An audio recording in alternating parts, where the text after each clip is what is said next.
Hello everyone, this is me Garima Singh. Today I'll discuss about second volume of economic survey. I have already discussed volume 1. So it is economic surveys placed in the parliament a day before when budget is presented, like I have said when I was discussing economic survey volume 1. So let's move on to the what are the chapters in this volume 2.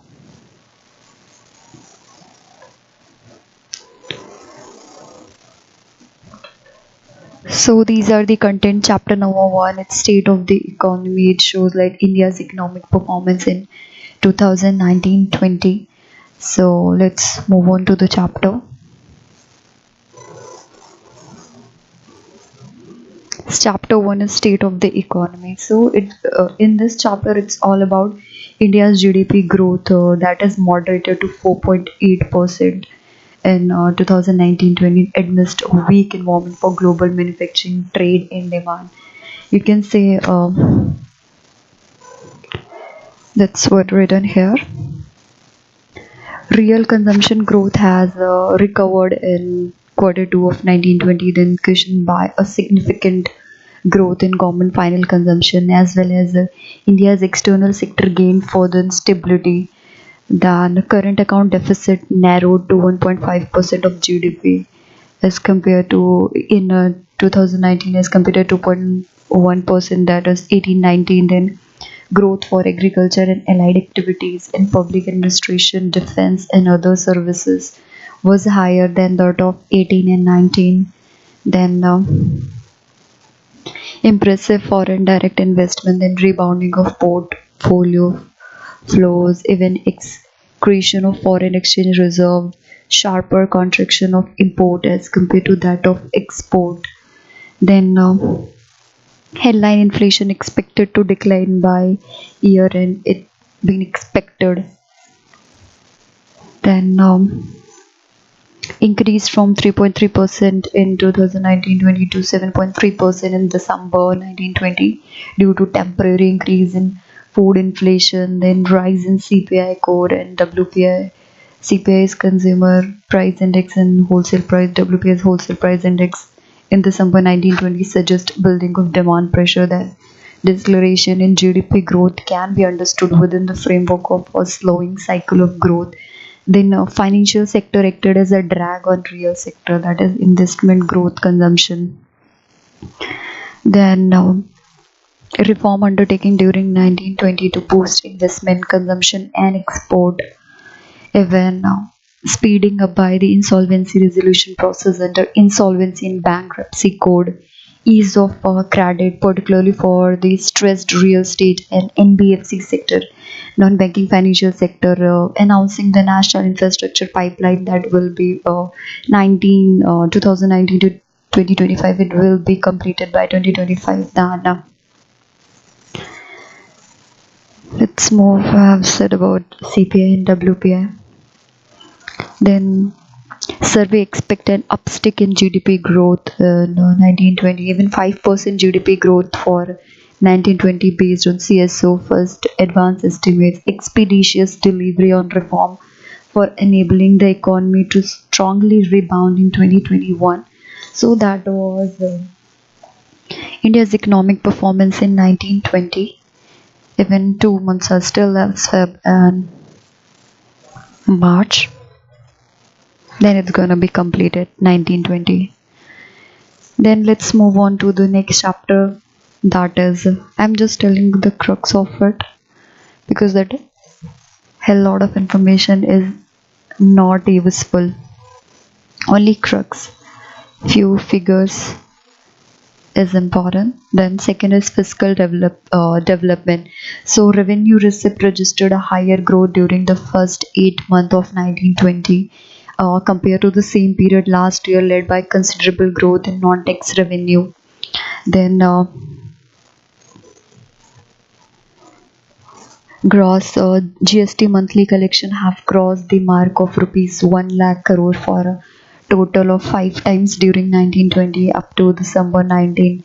Then you can see structural reform undertaken in taxation during the current financial year, even change in corporate tax rate, measure to ease the implementation of GST, fiscal deficit of state within the target set out by FRBM Act. Then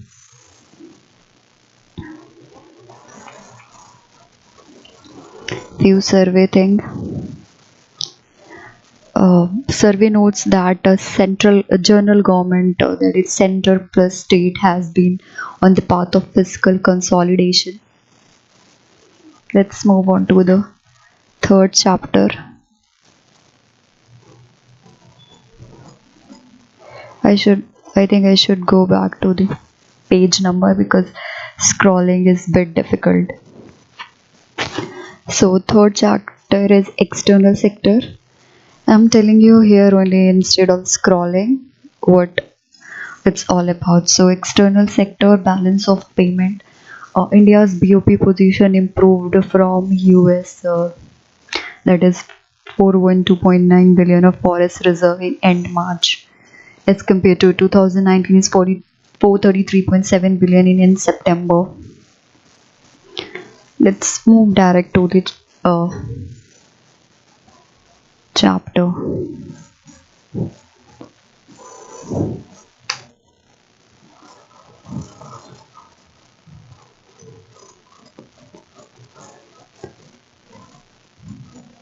Feels that it's not at all showing me.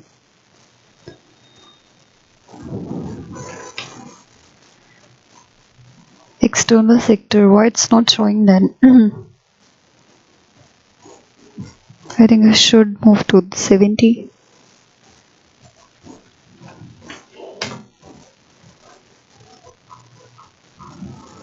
Where's that?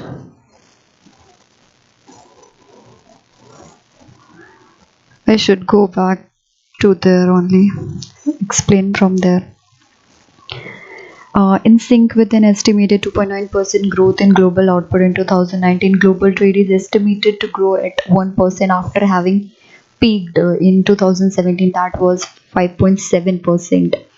Then foreign reserves stood at US dollar, that is 461.2 billion as on 10th January 2020. That is the latest data. However, it is projected to recover to 2.9% in 2020 with recovery in global economic activity. Then India's merchandise trade balance improved from 2019 to 19, although most of the improvement in the latter period was due to more than 50% decline in crude prices in 16-17. India's top 5 trading partner continue to be USA, China, UAE, Saudi Arabia and Hong Kong. In case of export, top export items are petroleum products, precious stone, drug formulations and biologicals, gold and other precious metal. Largest export destination in 1920, that is of 1920 is of April to November, was the United States of America, followed by UAE, China and Hong Kong. The merchandise export to GDP ratio declined, entailing a negative impact on BOP position.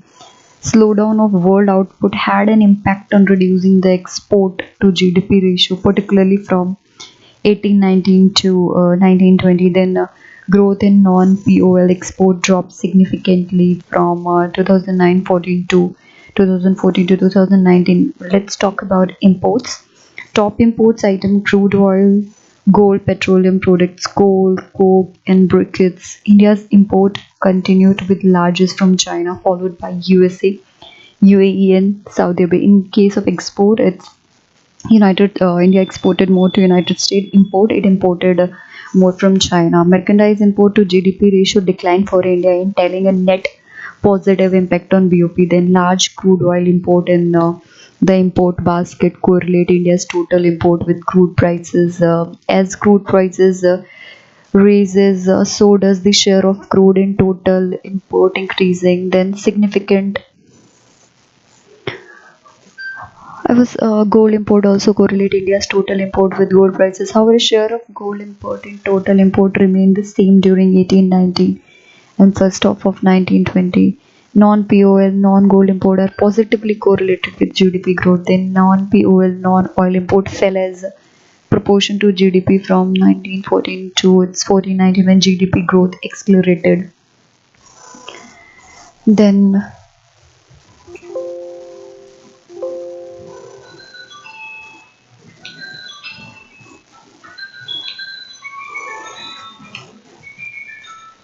this may be because of consumption-driven growth while investment rate decline, lowering non-POL, non-gold imports. Continuous decline in investment rate accelerated GDP growth, weakened consumption, dampened the investment outlook, which further reduced GDP growth and along with non-POL, non-gold imports at proportion as you can see here. Under trade facility, India's improved its ranking from 143 in 2016 to 68 in 2019 under indicators trading across border monitored by World Bank in its ease of doing business report. Logistic industry of India currently estimated to be around US dollar that is 160 billion, then expected to touch US to 15 billion by 2020. According to World Logistic Performance Index, India's rank 44th in 2018 globally, up from 54th rank in 2014. Net FDI inflows continued to be buoyant in 1920, attracting 24.4 US dollar in the first 8 months, higher than corresponding period of 1819. Net FPI in the first 8 months of 1920 stood at net remittance from Indians employed overseas continued to increase, receiving 38.4 billion, which is more than 50% of the previous year level. External debt remains low at 20.1% of GDP as it end semester after significant decline since 14-15. India's external liability, that is debt and equity to GDP, increased at the end of June 2019 primarily by increase in FDI, portfolio flows, and external commercial borrowing that ECB have discussed about merchandise import. There's a comparison have been given what was in 1914, 14, what's about today's, like about last year.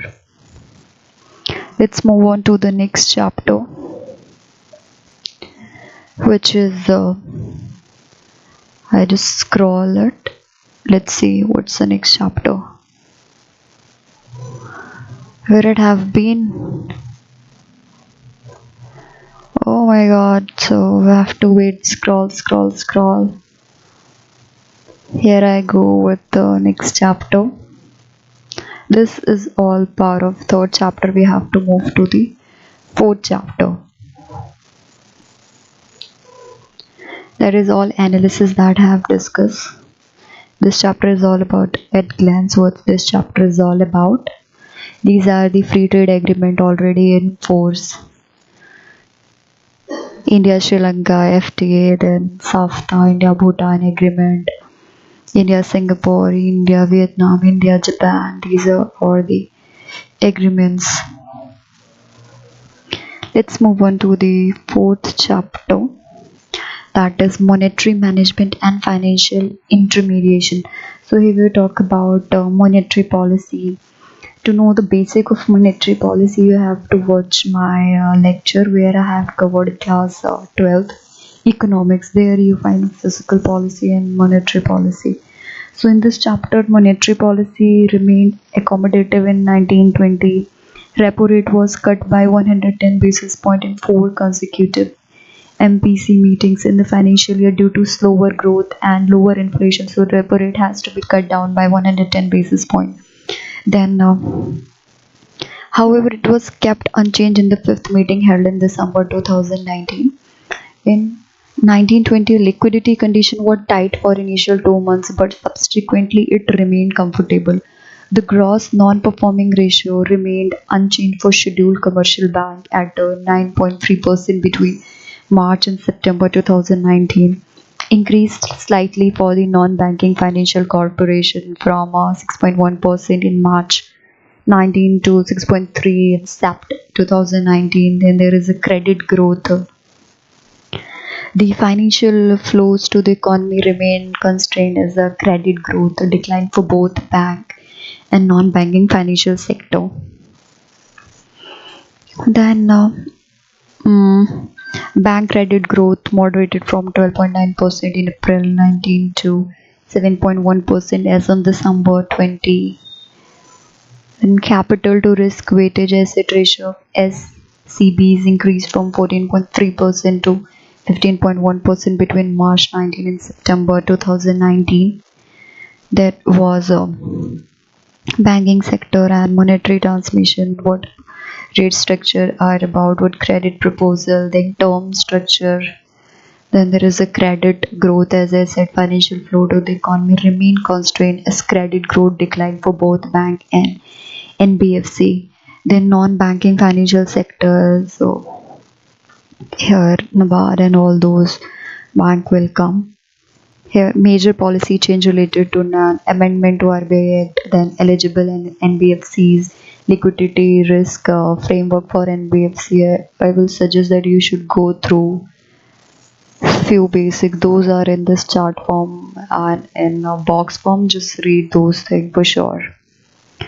Let's move on to the insurance sector is also again numerous schemes and what fund and from which state are coming. The major step taking but it has been taken in 1920 and insolvency. Number of things has been given here, but these are not important. Few aspects are important which I have discussed, as well as I will say just go through the crux of it. This is the crux of it which I have just discussed. Then price and inflation. So inflation witnessing modernization since 2014. Consumer price index inflation increased from 3.7% in 1890, that is April to December. Then it's 4.1% in 1920. In 1819 it was 3.7. Then CPI in 1920 was 4.1. Then WPI inflation fell from 4.7% in 1819 to 1.5% in 1920. Then there are driver of consumer price index, that is the combined inflation. So during 1819 the major driver was miscellaneous group, and during 1920 food and beverages was the main contributor for inflation. Then among food and beverages, inflation in vegetable and pulses was particularly high due to low base effect and production side disruption like untimely rain. Then cobweb phenomena for pulses. Let's move on to the cobweb phenomena for pulses.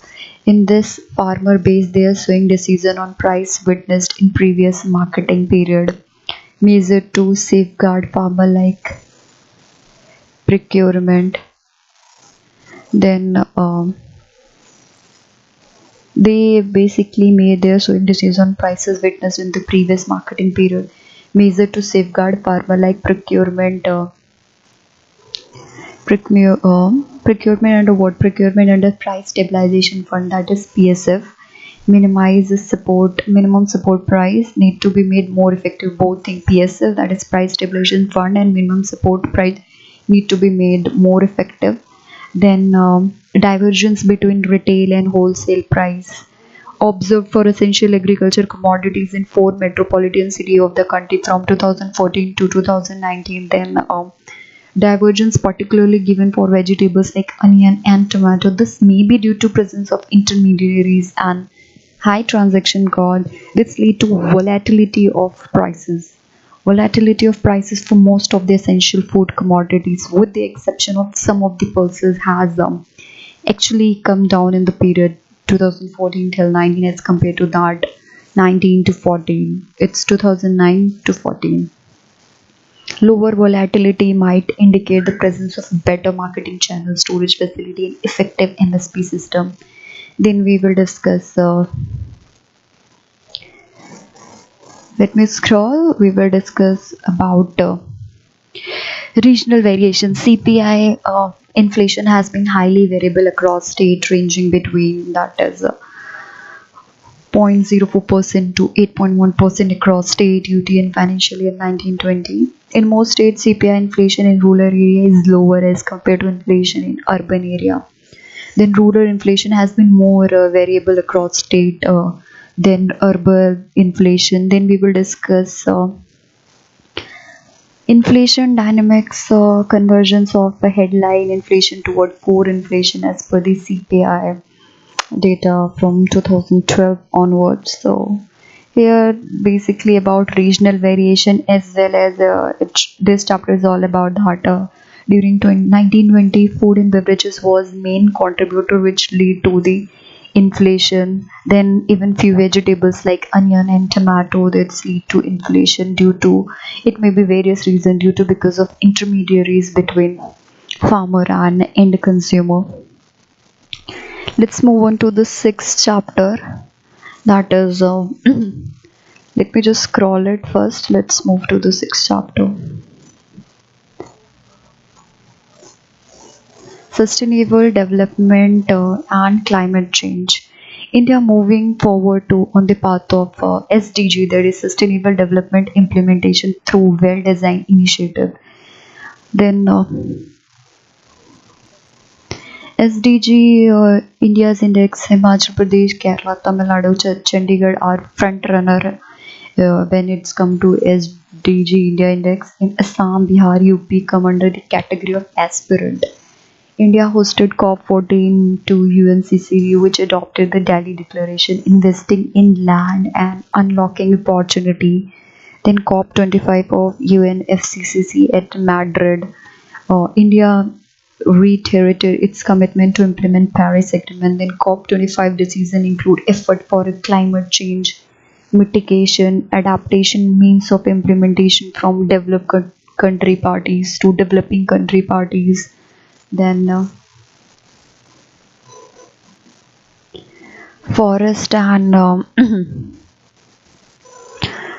tree cover increasing and has reached 80.73 million hectare, 24.56 of the geographical area of the country. Then burning of agriculture residue leading to rise in pollutant level and deterioration of air quality is still a major concern through the total number of burning events recorded reduced due to various effort taken in international solar alliance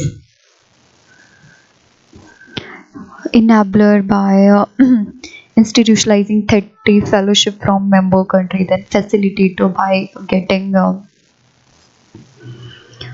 the line of credit worth rupees US $2 billion from Exim Bank of India and 1.5 billion from AFD France.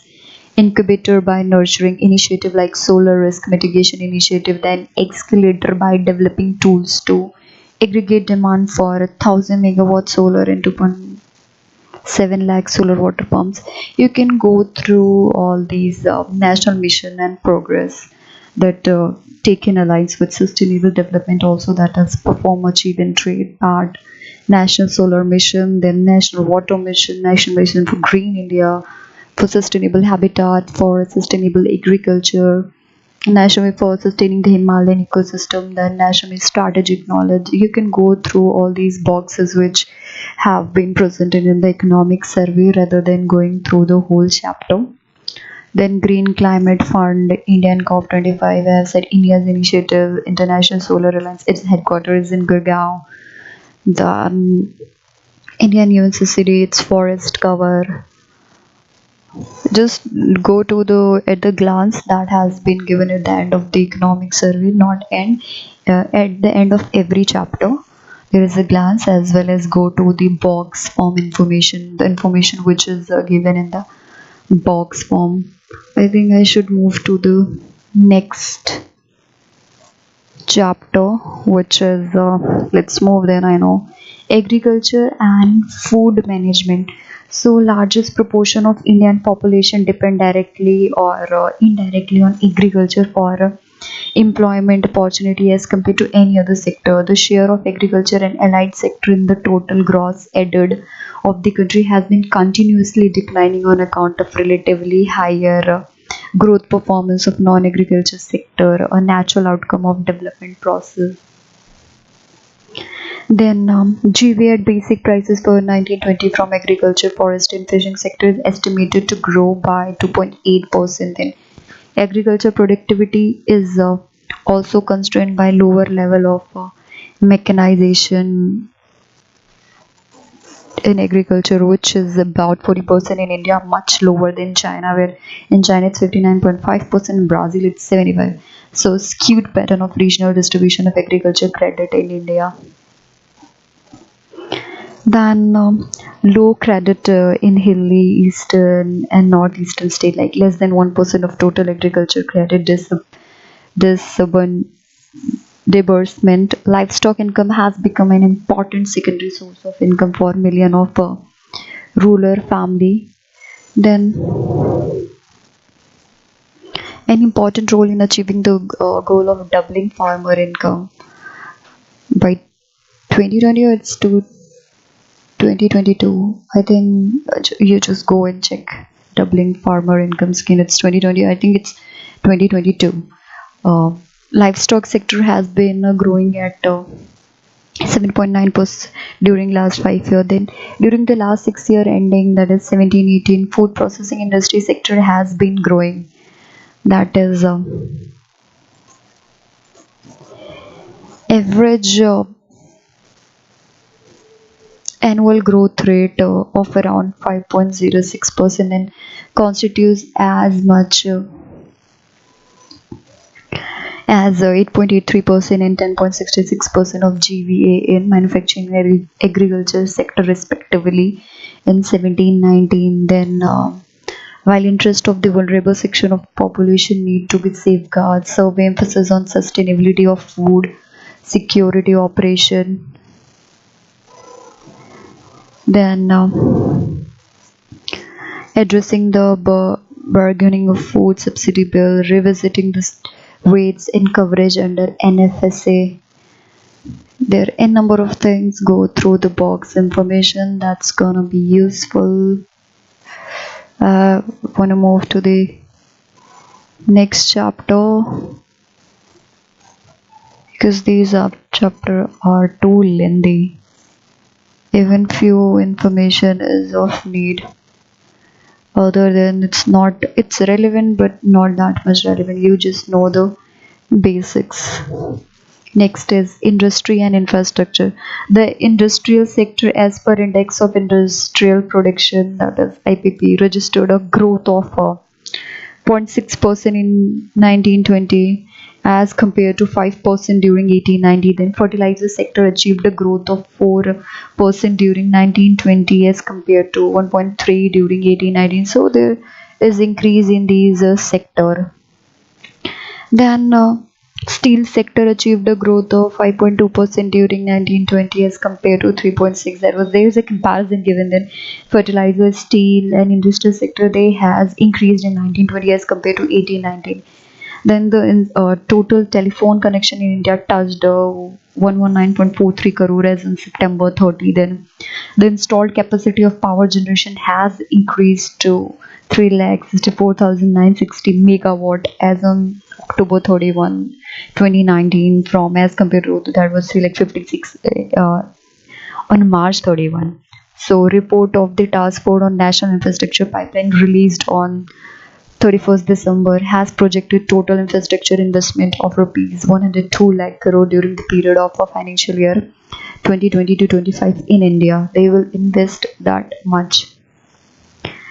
Then service sector, increasing significance of service sector in the Indian economy. About 55% of total size of economy and GVA growth, and two-thirds of total FDI flow in India. About 38% of the total export. Then more than 50% of GVA in 15 out of 33 state and UTs. Gross value added growth of services sector moderated in 1920 as suggested by various as suggested by where I was discussing service sector, so two-thirds, yeah. Then about 38% of total export, and more than 50% of GVA in 15 out of 33 state and UTs. Then gross value added growth of service sector moderated in 1920 as suggested by various high frequency indicators in sectoral data such as air passenger traffic, port and shipping, freight traffic, bank credit, etc. Then on the bright side, FDI into services sector has witnessed a recovery in early 1920. We have moved to the next chapter. That is, let's move.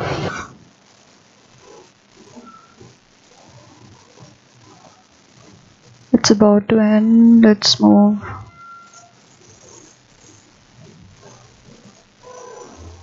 When it's going to be end. Just wait for a few minutes. This chapter is a bit lengthy.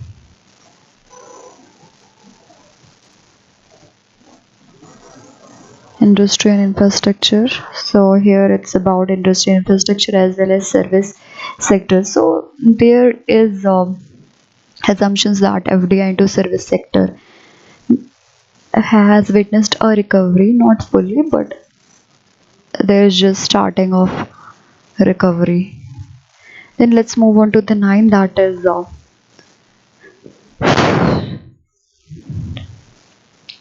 service sector. I have already discussed. Let's move to the 10th. These are very huge chapters, lengthy, I can say. I'm scrolling so fast, but still I'm not getting onto the 10th chapter. I don't know how much time I would take. I'm just doing nothing, just scrolling. Yeah, here it is. Social infrastructure, employment, and human development. The expenditure on social services, that is health, education, other by center and state, as a proportion of GDP increased from 6.2% in 2014-15 to 7.7% in 1920. Even India's ranking in Human Development Index improved to 129 in 2018 from 113 2017. So India's ranking in HDI improved to 129. Then with 1.34% average annual HDI growth, India is among the fastest improving countries. Gross enrollment ratio at secondary, higher secondary, and higher education level needs to be improved. Then the share of regular wage salaried employee has increased by 5% points from 18% in 11-12 to 23 by 17-18. Then a significant jump of around 2.62 crore new job with 1.21 crore in rural area and 1.39 crore in urban area in this category. Total formal employment in the economy increased from 8% in 11-12 to 9.98% by 17-18. Then gender disparity in India labor market widened due to decline in female labor force participation, especially in rural area. Around 60% of productive age 15 to 59 group engaged in full-time domestic duties. Access to health services endured through Ayushman Bharat and Mission Indradhanush across the country has improved. Mission Indradhanush has vaccinated 3.3 crore children in 87.18 lakh pregnant women of 680 districts across the country. All these facts you get in this survey. About 76.7% of total household in the rural and about 96% in the urban area had houses of Pakka structure. 10-year rural sanitation strategy, that is 2019-2029, launched to focus on sustaining the sanitation behavior change and increasing access to solid and liquid waste management. So by 2029 that has to be covered. So we are done with volume 2 of economic survey. I have already covered volume 1. You can go and watch the previous lecture. Thank you.